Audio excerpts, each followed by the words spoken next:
Hey, here's one of my favorite books, Strega Nona by Tommy DiPaola. I used to read this book to Jazzy and Tally because it's one of Oma's favorites. In a town in Calabria, a long time ago, there lived an old lady everyone called Strega Nona, which meant Grandma Witch. Although all the people in town talked about her in whispers, they all went to see her if they had troubles. Even the priest and the sisters of the convent went, because Strega Nona did have a magic touch.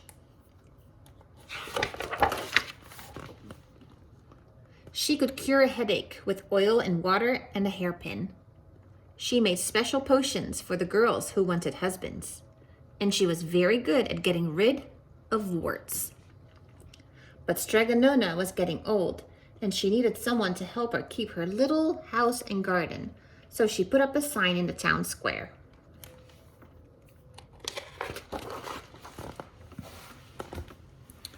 And Big Anthony, who didn't pay attention, went to see her. "Anthony," said Strega Nona, "you must sweep the house and wash the dishes. You must weed the garden and pick the vegetables. You must feed the goat and milk her, and you must fetch the water. For this, I will give you 3 coins and a place to sleep and food to eat."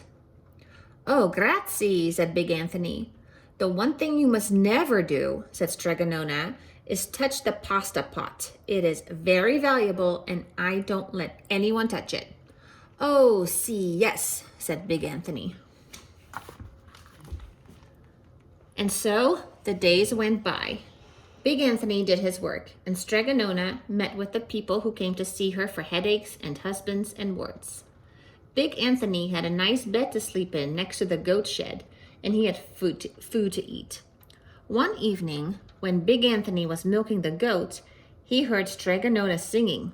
Peeking in the window, he saw Strega Nona standing over the pasta pot.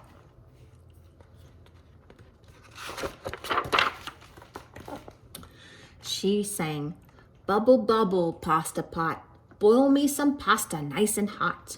I'm hungry and it's time to sup. Boil enough pasta to fill me up." And the pasta pot bubbled and boiled and was suddenly filled with steaming hot pasta. Then Strega Nona sang, "Enough, enough, pasta pot. I have my pasta nice and hot. So simmer down my pot of clay until I'm hungry another day." "How wonderful," said Big Anthony. "That's a magic pot for sure." And Strega Nona called Big Anthony in for supper. But too bad for Big Anthony, because he didn't see Strega Nona blow 3 kisses to the magic pasta pot. And this is what happened. The next day, when Big Anthony went to the town square to fetch the water, he told everyone about the pasta pot. And naturally, everyone laughed at him because it sounded so silly. "A pot that cooks all by itself? You better go and confess to the priest, Big Anthony," they said. "Such a lie." And Big Anthony was angry, and that wasn't a very good thing to be. "I'll show them," he said to himself. "Someday I will get the pasta pot and make it cook, and then they'll be sorry." That day came sooner than even Big Anthony would have thought, because 2 days later, Strega Nona said to Big Anthony, "Anthony, I must go over the mountain to the next town to see my friend, Strega Amelia. Sweep the house and weed the garden. Feed the goat and milk her. And for your lunch, there are some bread and cheese in the cupboard. And remember, don't touch the pasta pot." "Oh, yes, yes, Strega Nona," said Big Anthony. But inside he was thinking, "My chance has come."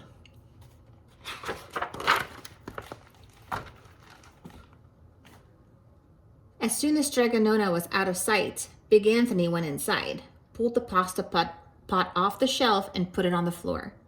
"Now, let's see if I can remember the words," said Big Anthony. And Big Anthony sang, "Bubble, bubble, pasta pot, boil me some pasta nice and hot. I'm hungry and it's time to sup. Boil enough pasta to fill me up." And sure enough, the pot bubbled and boiled and began to fill up with pasta.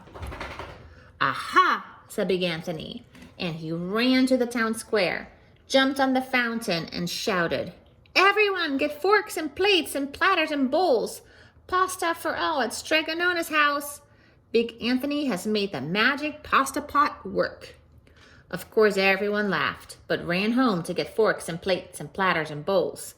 And sure enough, when they got to Strega Nona's, the pasta pot was so full, it was beginning to overflow.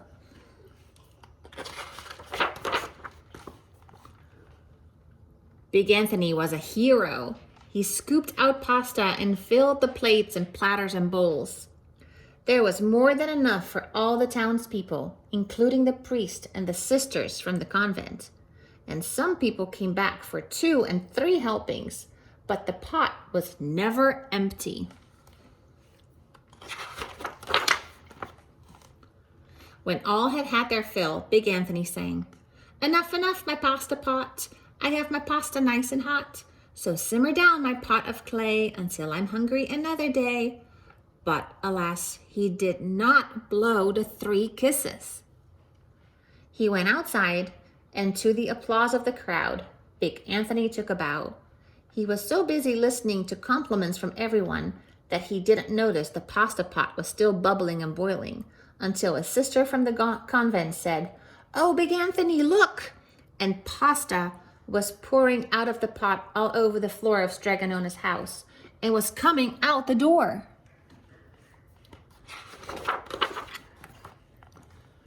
Big Anthony rushed in and shouted the magic words again, but the pot kept bubbling. He took the pot off the floor, but pasta kept on pouring from it.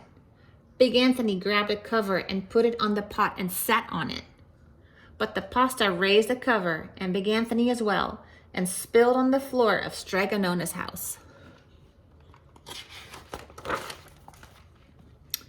"Stop!" yelled Big Anthony. But the pasta did not stop, and if someone hadn't grabbed poor Big Anthony, the pasta would have covered him up. The pasta had all but filled the little house. Out of the windows and through the doors came the pasta, and the pot kept right on bubbling. The townspeople began to worry.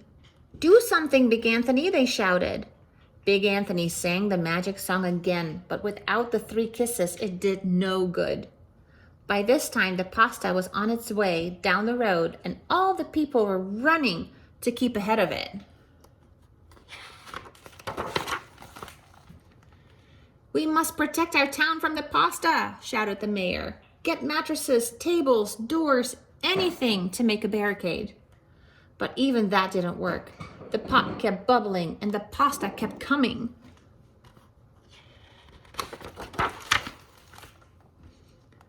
"We are lost," said the people, and the priest and the sisters of the convent began praying. "The pasta will cover our town," they cried. And it certainly would have, had Strega Nona not come down the road, home from her visit. She didn't have to look twice to know what happened.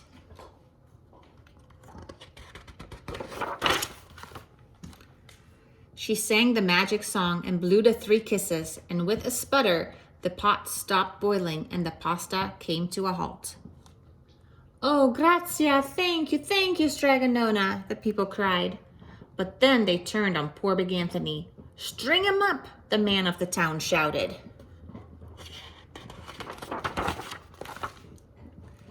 "Now wait," said Strega Nona.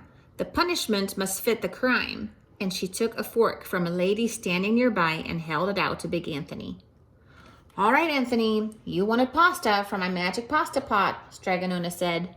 "And I want to sleep in my little bed tonight, so start eating." And he did. Poor Big Anthony.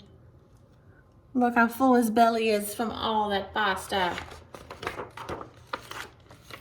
And there's Strega Nona sleeping. And Big Anthony has a belly full of pasta. I guess he should have listened to Strega Nona. All right, that's the end of Strega Nona. Bye, guys.